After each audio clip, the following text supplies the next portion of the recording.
A widow's daughter risks her life to save an Apache chief and 3 warriors. Turn around, child. They will come back. You shouldn't be here. Hold still. I'm gonna get you out of here. Then, 300 warriors ride to her ranch with a purpose she never expected. Red dust hangs over the silent hills of New Austin as 17-year-old Sadie Matthews rides home beneath the burning sun. Then she sees them, 4 Apache warriors tied to trees, left to die in the heat. One of them is Chief Rain's Fall, and he warns her to turn back. Turn around, child. They will come back. You shouldn't be here. Sadie has no backup, no time, and only a knife and a little water. She could ride away and protect the life she still has. Instead, she cuts them free. Thank you very much, child. You have done enough. And be careful. But her act of mercy will soon bring 300 warriors to her ranch, and the reason they come will reveal that Sadie's choice was far more important than she ever imagined. New Austin Territory, 1888. The land was merciless. It baked men to dust and swallowed the rest. Sadie was 17. She had blonde hair bleached nearly white by the sun, and hands calloused from holding onto a ranch that was rapidly slipping away. She lived with her mother, Abigail. Abigail was a widow with failing lungs. Her consumptive cough echoed through their wooden cabin every night. It was a dry, hollow sound. Sadie lay awake listening to it. Every morning, she brewed willow bark tea, checked the cattle fences, and worried about the bank. It was just the two of them against the dying edge of the American West. But Sadie was not raised to quit. She was the granddaughter of Major Hosea Matthews. During the Civil War, Major Matthews led the 3rd Cavalry Regiment. His mission at the Battle of Gettysburg was to hold the left flank against a charge that outnumbered his men 3-1. He held the line. He taught Sadie that you do not run when the odds turn bad. You plant your feet. It was a Tuesday afternoon. The heat was blinding. Sadie was tracking a stray calf near the southern ridge. She found no calf. Instead, she found tracks, deep grooves in the baked red dirt. The drag marks of heavy leather boots, the unmistakable tread of iron-shod horses. She followed the trail down into a narrow, dead-end ravine. The air was perfectly still. No breeze reached the canyon floor. The temperature easily topped 100 degrees. The heat radiating off the rocks felt like an open oven door. That was when she saw them. 4 men, Apache, tied to the trunks of dead ironwood trees. They were not just bound, they were secured with thick hemp rope and wrapped in strands of rusted barbed wire. Outlaws had left them to bake in the afternoon sun. It was a slow, agonizing death sentence. Sadie stopped. She slid off her horse and crouched behind a boulder. She evaluated the scene. One warrior, built broad and thick, was bleeding from a severe gash across his forehead. His chin rested on his chest. He was fading fast. Another, much younger, strained against the barbed wire. The wire bit deeply into his wrists. His hands were turning dark purple. He was losing his hands to the dead circulation. A third man slumped over, his lips cracked and white, entirely out of water and breath. But the 4th man was different. He was older. His face was weathered like the canyon walls. Despite the ropes, despite the searing heat, he sat perfectly upright. He was not panicked. He was not struggling. He watched Sadie step out from behind the boulder. His eyes were calm, dark, and calculating. He was Chief Rain's Fall. Sadie did not know his name. She only knew he had the eyes of a man who understood the world perfectly. "Turn around, child," the older man said. His voice was cracked but carried a deep, steady authority. "The men who did this will return. They will kill you." Sadie looked at the blood on the broad warrior's face. She looked at the young man's purple hands. She looked at the chief. She stepped forward, pulling the heavy iron hunting knife from her belt. "Hold still," Sadie said, her voice completely steady. "I can help." The chief watched her. "They are armed. They will not show mercy." "Then I guess I need to be fast," Sadie replied. She went to work. She did not panic. She did not waste a single movement. First, she approached the young warrior. His hands were the immediate crisis. The barbed wire was pulled taut, twisted in a heavy knot behind the tree trunk. Sadie wedged her knife blade under the wire, risking cutting her own fingers. She found a flat stone nearby and tapped the back of her blade, creating just enough slack. The wire gave way with a sharp snap. The young warrior gasped. Color began to creep back into his fingers. "Charles," the chief said softly to the young man, "stay still. Let her work." Sadie moved to the broad warrior. He was slipping into heat stroke. She unhooked her canteen. It held only a few warm swallows of water. She poured half of it onto her own cotton neckerchief and pressed the wet cloth against the man's bleeding head. She tilted his chin up and poured the remaining drops over his cracked lips. "Keep your eyes open," she told him. Next, she tackled the thick hemp ropes holding the chief. The knots had been pulled tight by horses. They were impossible to untie. She began to saw through the thick fibers with her knife. It was exhausting work. Her hands blistered. Sweat stung her eyes, but she did not stop. The chief watched her calloused hands. He noticed the heavy military-issue knife. "You have a soldier's steel," he observed quietly. "My grandfather's," Sadie said, sawing through the last strand. The rope snapped. The chief was free. Within 10 minutes, all 4 men were detached from the trees. They collapsed into the narrow strip of shade against the canyon wall. They were exhausted, battered, and unarmed. "My ranch is 3 miles north," Sadie said, wiping her brow with the back of her arm. "There is a fresh well. I will ride back and bring a wagon. Hide in the rocks until I return." "You have done enough," the chief said. He rubbed his wrists. He looked at the young girl with a profound, silent respect. "If you are seen helping us, your life will burn." "My grandfather told me we don't walk away from the flank," Sadie said simply. She walked back to her horse. She mounted up, looking down at the 4 men. "Stay in the shade. I'll be back by dusk." She turned her horse and rode out of the canyon. Chief Rain's Fall stood slowly. He watched the dust kick up behind her horse.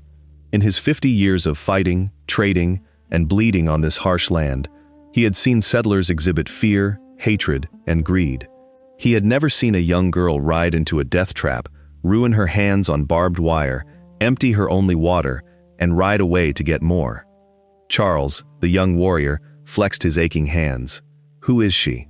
"I do not know," Rain's Fall said softly, "but we will remember her." Sadie rode her roan mare hard. 3 miles of scrub and dust stretched between the canyon and her home. The afternoon sun beat down on her shoulders, but a cold dread settled in her stomach. When she cleared the final ridge, her heart stopped. 2 horses were tied to the front post of her cabin. Both mounts were branded with the star of the new Austin Marshal Service. Marshal Joel Miller and Deputy Tommy stood on the wooden porch. Marshal Miller was a hard, unforgiving man. He had a scarred jaw, cold eyes, and a reputation for shooting first. He stood tall, talking to Abigail. Sadie's mother was leaning heavily against the doorframe, coughing into a white cloth. Sadie slowed her horse to a walk. She wiped her bloody hands on her saddle blanket. She took a deep breath, forcing her heart to slow down. She rode into the yard. "Evening, Sadie," Miller said. He did not smile. "Marshal," Sadie replied. She dismounted. Her knees shook slightly, but she locked them straight. She walked toward the porch with her chin up. "We are hunting a band of Apache," Miller said, resting his hand on his gun belt. 4 men. They ambushed a stagecoach near Tumbleweed yesterday, shot the driver, stole the county payroll. Sadie knew the truth instantly. The men she found were tied up and left for dead to bake in the sun. They did not have a single coin on them. The real robbers had pinned the crime on the natives and left them to die to cover their tracks. She saw the lie clearly, but her face remained a mask of polite ignorance. "Haven't seen anyone, Marshal," Sadie said. "Just chasing a stray calf near the ridge." Miller stepped off the porch. He looked at Sadie's empty hands.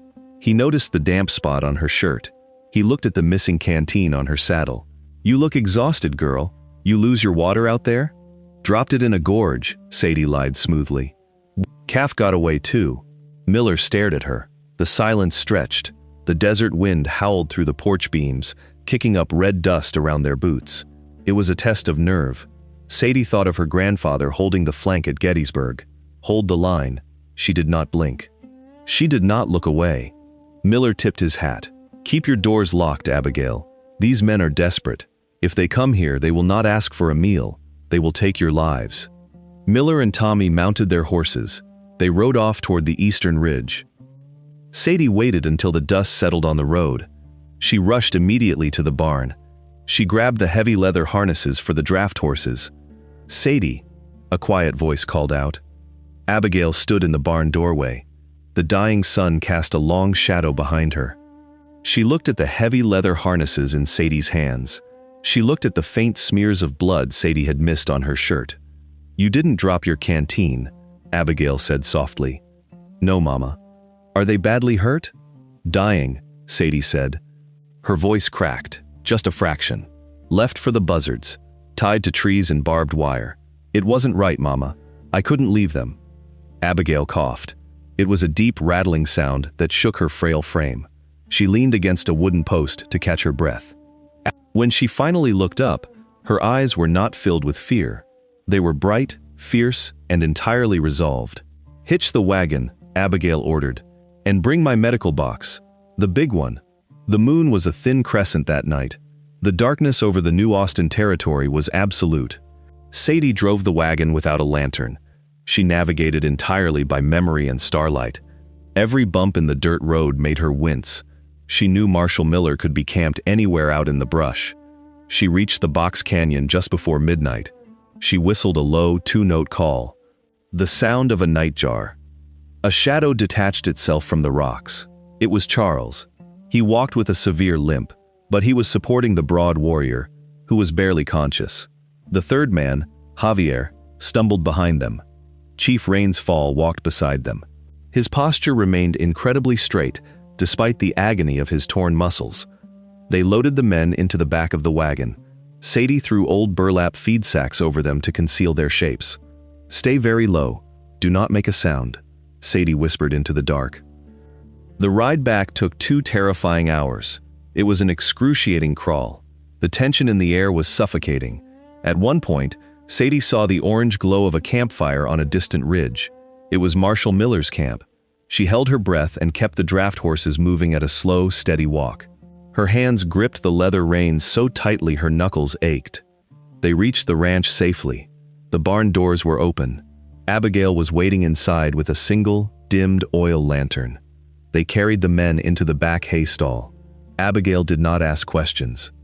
She went straight to work. She was a frail woman, but her hands were steady and practiced. She cleaned the broad warrior's head wound with whiskey. He groaned loudly. Charles quickly clamped a hand over the man's mouth to muffle the sound. Abigail threaded a needle. She sewed the gash shut in the dim light. 7 neat stitches. Then she moved to Charles. She carefully inspected his wrists. The purple color was fading, but the flesh was torn deeply by the wire. She applied a thick, soothing paste of yarrow and honey. She bound his wrists in clean linen bandages. Chief Rains Fall watched Abigail. He watched this dying widow spend her meager, precious medical supplies on strangers who the law wanted dead. "You risk everything for us," Rains Fall said quietly. His gravelly voice filled the quiet barn. "Why?" Abigail wiped her hands on a damp rag. She looked at the chief. "My husband died in the war. He fought so men wouldn't be put in chains. If I let men die in wire on my own land, his death meant nothing." Rains Fall bowed his head. It was a gesture of profound respect. "Your husband was a true warrior. His spirit lives fiercely in his women." The next 3 days were agonizing.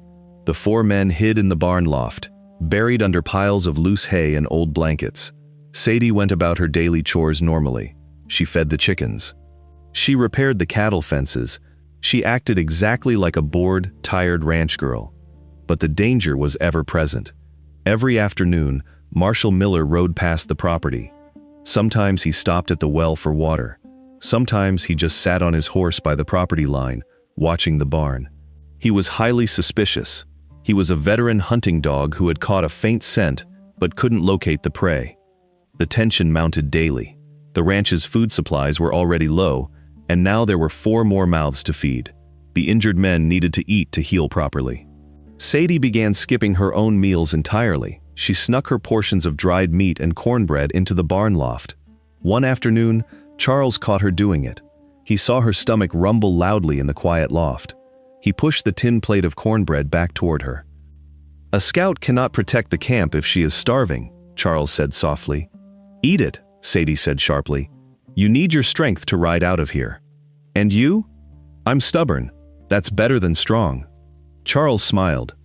It was the first time she had seen any of them smile. It was a small, quiet expression of warmth. You are like the badger, small but very angry. Sadie crossed her arms, trying not to smile back. I'll take that as a compliment. It is the highest compliment, Charles assured her. Downstairs, the heavy barn doors rattled loudly. Sadie froze. Charles instantly reached for a rusted pitchfork. Footsteps echoed on the wooden floorboards below. Heavy boots, the distinct jingle of silver spurs. Sadie? Marshal Miller's voice boomed up to the loft. I know you're up there, girl. Come on down. We need to have a serious talk. Sadie looked at Charles. She put a trembling finger to her lips. She climbed down the wooden ladder slowly, her heart hammering against her ribs. Miller was standing by the empty horse stalls. He was holding something in his leather-gloved hand. It was Sadie's canteen, the one she had left with the broad warrior in the canyon to keep him alive. Found this out by the canyon yesterday, Miller said softly. He turned the metal canteen over. The bottom was stamped with the initials HM. Now why would you tell me you lost this in a gorge when my deputy found it sitting nice and pretty in a patch of bloody dirt? Miller unholstered his heavy revolver. He didn't point it at Sadie. He just held it loosely by his side, letting the threat hang in the air. I'm coming up that ladder, Sadie, Miller said.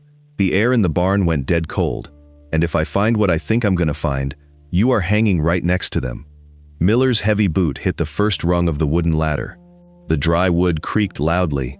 Above him, in the dusty shadows of the loft, Charles shifted his weight.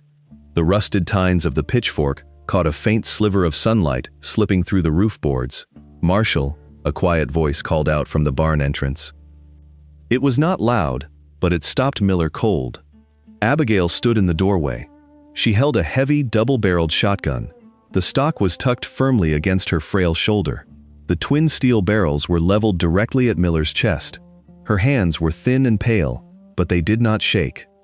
Put the gun away, Abigail, Miller said. His voice dropped to a dangerous, soft timbre. You are interfering with the law.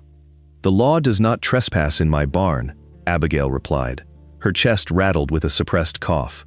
My husband gave me this scattergun. He said it was for coyotes, 2-legged or 4. Miller looked from the dark muzzles of the shotgun to Abigail's pale, determined face. He measured her resolve. He saw the ghost of Major Hosea Matthews in her eyes. The air in the barn grew thick with dust and the smell of dried hay. That canteen, Miller pointed with his left hand, keeping his right near his holster. It has Hosea's initials. I found it where 4 outlaws were cut loose. I gave that canteen to a drifter, Sadie lied. She kept her voice entirely flat. 3 days ago. He begged for water at the well. I didn't ask his name. Miller did not believe her. The lie was plain. But a loaded shotgun at 10 paces was a bad wager for any man. Miller stepped away from the ladder. He backed up slowly, his eyes never leaving Abigail. He holstered his revolver with deliberate slowness. You are making a terrible mistake, Miller said. He walked past Abigail, stepping out into the blinding afternoon sunlight. I am riding back to town. When I return, I am bringing 20 men. We will tear this barn apart board by board. And if I find a single Apache on this property, I will burn the cabin down with both of you inside. He mounted his horse. He spurred the animal hard and rode away toward the eastern ridge. Abigail lowered the shotgun. She collapsed against the barn door frame. A violent fit of coughing overtook her. Sadie ran forward, wrapping her arms around her mother's shaking shoulders. In the loft, Chief Rain's fall let out a slow, measured breath. He looked at Charles. The time for hiding had passed. That evening, the ranch was dead quiet. It was the heavy, suffocating silence that comes just before a flash flood. In the dim light of the barn, the 4 men prepared to leave. The broad warrior, Paita, was standing on his own. He was weak, and his head was wrapped in white linen, but he could ride. Javier checked the leather cinches on the saddles. Sadie walked into the stalls. She led out 2 horses, a gray gelding and a sturdy bay mare. It was half of her remaining livestock. Losing them, meant the ranch would likely go bankrupt before the winter freeze. She handed the leather reins to Rains Fall. "Take them," Sadie said. "They are strong. They know the rocky trails. They will get you to the high country." Rains Fall looked at the horses. He looked at Sadie's calloused hands.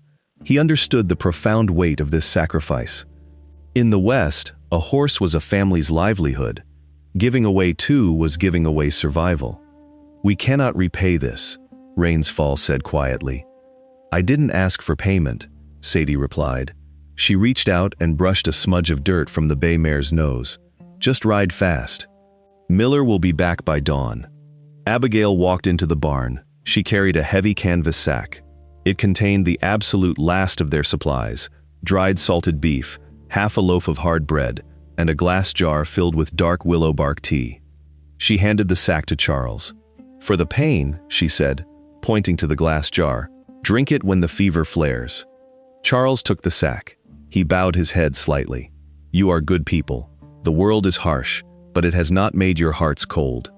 Rains Fall stepped toward Abigail.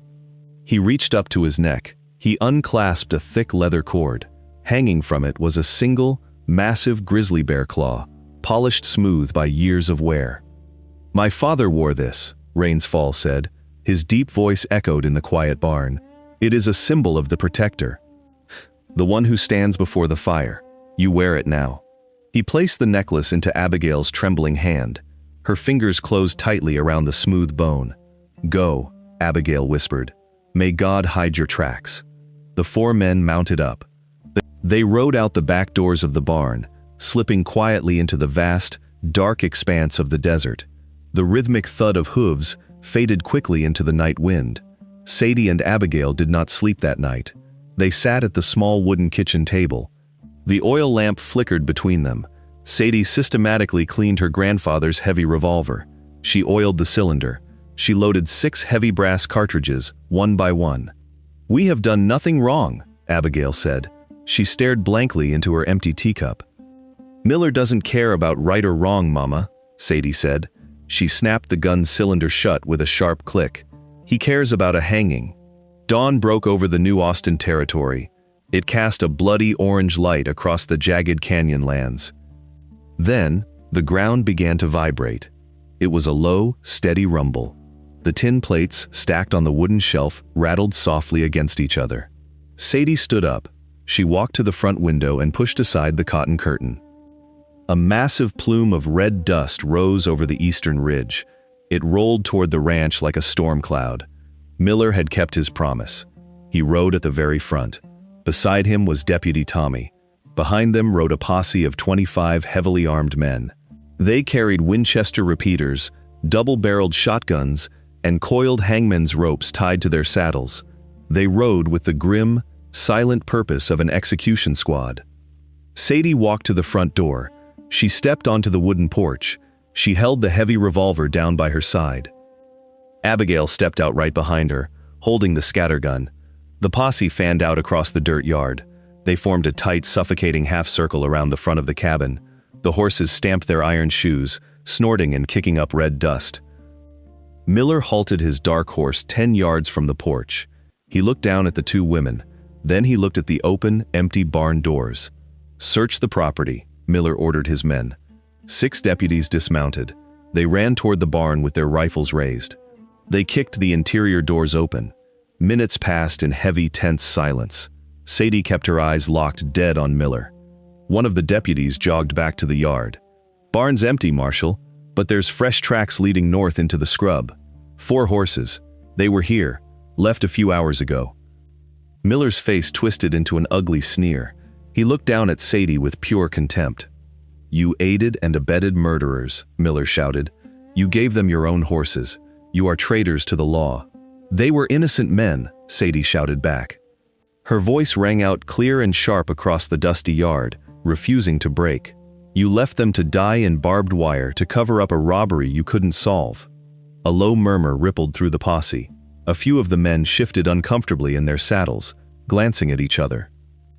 "Arrest them," Miller commanded, pointing a leather-gloved finger at the women. "Burn the cabin to the dirt. Burn the barn. Leave absolutely nothing standing." 3 deputies stepped forward. uncoiling their heavy ropes. Sadie raised her revolver. Abigail raised the shotgun. "First man who puts a boot on my porch gets a chest full of lead," Abigail said.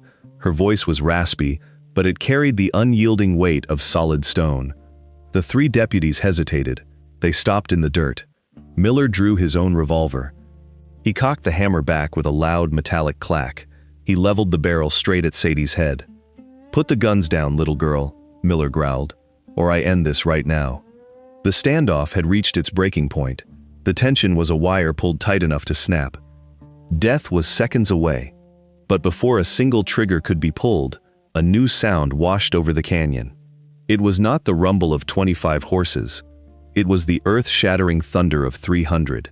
The dust did not come from the road. It came from everywhere. The low rumble swelled into a deafening roar. The earth beneath their boots shook violently. Miller's dark horse panicked. It bucked and sidestepped, kicking up clouds of red dirt. The deputies desperately fought to control their mounts.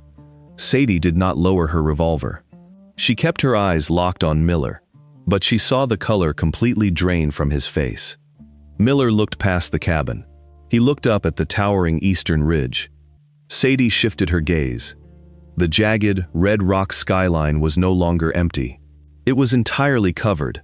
A solid wall of men and horses lined the ridge, stretching as far as the eye could see. They were Apache. Not 4, not 40. 300 warriors. They sat on their painted horses in absolute terrifying silence. The desert wind whipped through their dark hair. The morning sun glinted off the steel barrels of 300 repeating rifles. The sheer scale of the war party was overwhelming. They held the high ground. They had the posse completely surrounded. Marshal Miller's hand began to shake. His revolver felt suddenly very heavy. He was a man used to holding all the power. In the span of a single heartbeat, he had become entirely powerless. A single rider detached from the massive line on the ridge. He rode down the steep, rocky incline with steady, practiced ease. He rode a gray gelding. It was Sadie's horse. Chief Rainsfall guided the gelding into the ranch yard. He did not rush. He carried no weapon in his hands. Charles rode close behind him, holding a long, feathered lance. The posse instinctively parted. The deputies backed their horses away, their eyes wide with raw, unfiltered terror. Rainsfall stopped his horse directly between Miller and the wooden porch. He looked down at the marshal. His dark eyes were as cold and unforgiving as a winter storm. "Drop your iron," Rainsfall commanded. His gravelly voice did not need to shout. It cut through the morning air like a blade. Miller hesitated. His pride fought against his survival instincts. He looked at the 300 rifles aimed down from the ridge. He uncocked his revolver. He let it slip from his fingers. It hit the dirt with a dull thud. One by one, the 25 deputies followed suit. Shotguns, rifles, and revolvers clattered onto the dry earth. "You brought a rope to a widow's home," Rainsfall said to Miller. "You hunt men for crimes they did not commit. You have poisoned this land long enough." Rainsfall pointed toward the distant horizon. "Take your men, walk away. If I see your star in this valley again, the buzzards will not leave enough of you to bury." Miller did not say a word. He dismounted his panicked horse. He turned and began walking down the long, dusty road toward town. His deputies followed. They left their weapons. They left their pride. They walked in total, humiliating defeat. The yard fell quiet again. The dust began to settle. Sadie slowly lowered her heavy revolver. Abigail leaned her scattergun against the doorframe. Her legs finally gave out, and she sank onto the wooden porch bench, breathing heavily. Rainsfall dismounted the gray gelding. He walked toward the porch.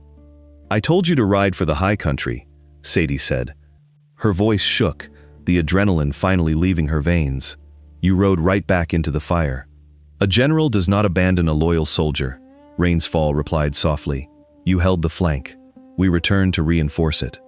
He raised his hand and signaled to the ridge.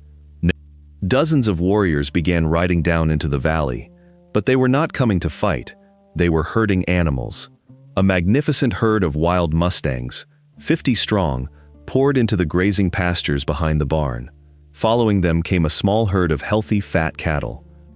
"Your livestock was lost," Rainsfall said, looking at Abigail. "The winter will be hard. This will ensure your fire stays lit and your plates stay full.